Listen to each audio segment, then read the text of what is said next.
So let's learn advanced English phrases to level up your confidence and fluency in English. The first phrase is thin on the ground. It means difficult to find, not common, maybe because they exist in small amount or small numbers or small quantity. Okay, for example, Asiatic lions are thin on the ground. What would be its opposite? Thick on the ground. Street dogs are thick on the ground. Next is be bone dry or as dry as bone. It means extremely dry, very dry, completely dry. Okay. For example, during summers, the rivers go bone dry or the rivers become as dry as bone. Next is like a headless chicken. So how does a headless chicken behave? Very panicky, frantic, beating itself, running around, right? That's the literal meaning. Now, what is the inner meaning when connected to us?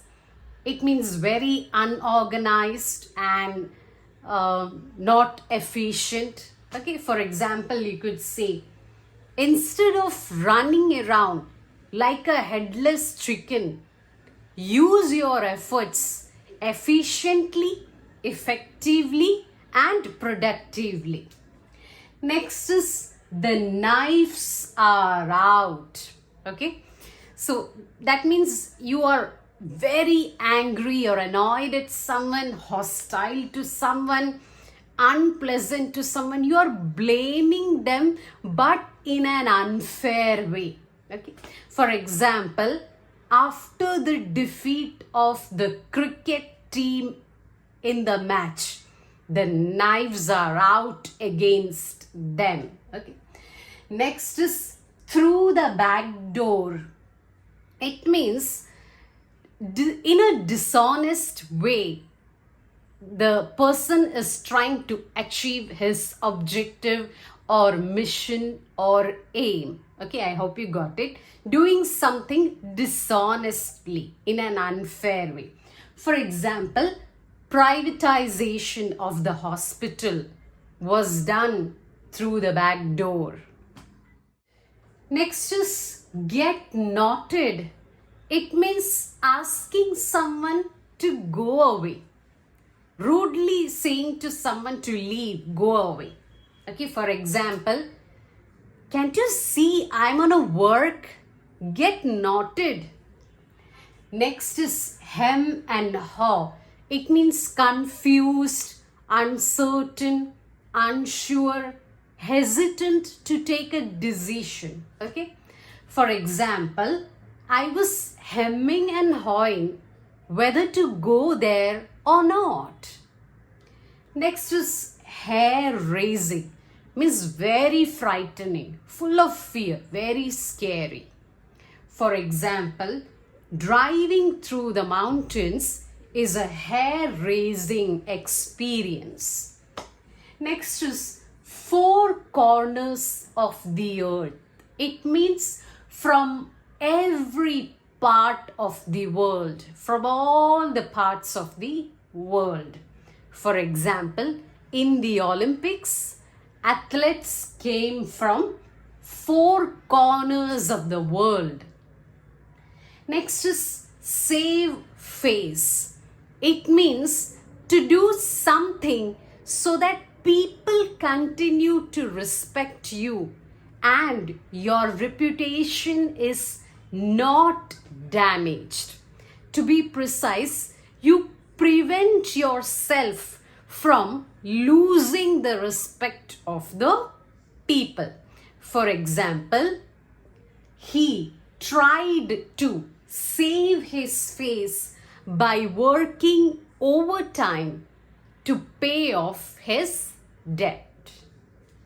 Next is in words of one syllable. It means to be very simple and and crystal clear. For example, can you explain me that topic in words of one syllable? It means I'm asking you to explain me that topic in a very simple way and in a very clear manner. Next is verbal diarrhea. It means non-stop talking constantly, chatterbox. Okay. For example, nobody likes him because of his verbal diarrhea. Next is back to back. That means successive, consecutive, one after the other. For example, she won back-to-back victories in the match. Next is blood, sweat, and tears. It means too much of hard work, struggle, too much of efforts. Okay. For example, my house is the result of 3 years blood, sweat, and tears. Next is a pep talk. Pep talk means a short or a brief or a concise speech you give to someone, to the audience or to the public to motivate them or to encourage them. For example, before the match started, I gave the players a pep talk. So that's it all for today. For more videos on grammar, homophones, synonyms, advanced English phrases and error rectification, like, share, subscribe, stay tuned, stay updated, stay healthy.